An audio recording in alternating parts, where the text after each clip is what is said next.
Well, the top U.S. spy chief now admitting regret about the massive phone surveillance program that spied on all of us.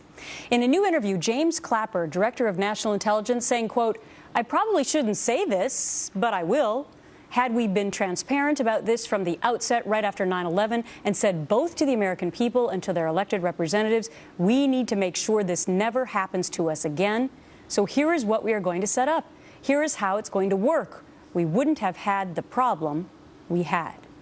So is it even possible to turn back the clock on this now? Time to bring in Stu Varney, host of the Varney and Company, and of course on the Fox Business Network. And now he's on The Real Story. Good to see you, Stu. You too, Gretchen. What can I do for you? All right, so what do you make of Clapper coming out now and saying, hey, if we had done this right after 9/11, Americans would have been in this sort of mindset that they would do anything to keep our country safe, so they would have been okay with spying on all of our phone calls? I think he was right.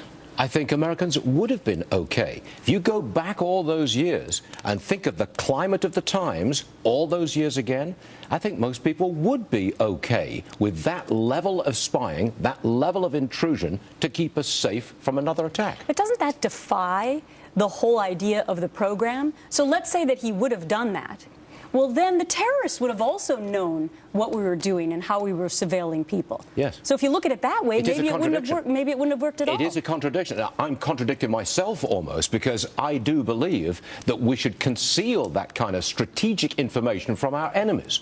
Don't let the enemy know how you're looking at them. So there's that side of the argument, which I take, and the other side of the argument is, you know, if we had been overt all those years ago, Americans would have accepted it. So I'm on both sides of the fence on this one. Sorry. Okay. No, I'm with you on it, too. Well, now to the economy, because we have Stu here with a new report showing more Americans sinking into debt again. This new survey from the Federal Reserve showing consumer debt is up to $11.5 trillion.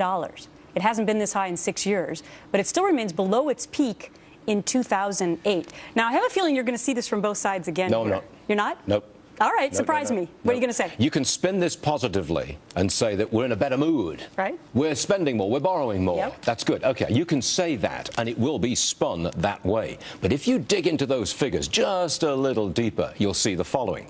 We borrowed an extra $180 billion between October and December. That's good. Okay, we got it. But $114 billion of that was for student loans. Do we really want to extend the debt of our student population? It's already above $1 trillion. And if we do that, what's the impact on housing? Surely those people emerging from college with this extra debt around their neck, they're not in a position to go out and buy their first home. Okay, so let me play devil's advocate just for a moment. It's not positive news that people are feeling more comfortable so that they're borrowing more money, maybe to buy a home. You can spin it that way, but there's the counter. No, hold on. I'm not trying to have it both ways, believe me. But this increase in borrowing took place between October and December. When you're supposed to be more confident and you're borrowing and spending more, you would expect the economy to get a nice lift. I see. In fact, that time frame, October-December, was a time when the economy was slowing. So I'm not having it both ways. All right. Touché. The Brit wins again. I wouldn't say that. All right. We'll see you tomorrow on the Fox Business Network. Varney and Company. Thanks, Stu.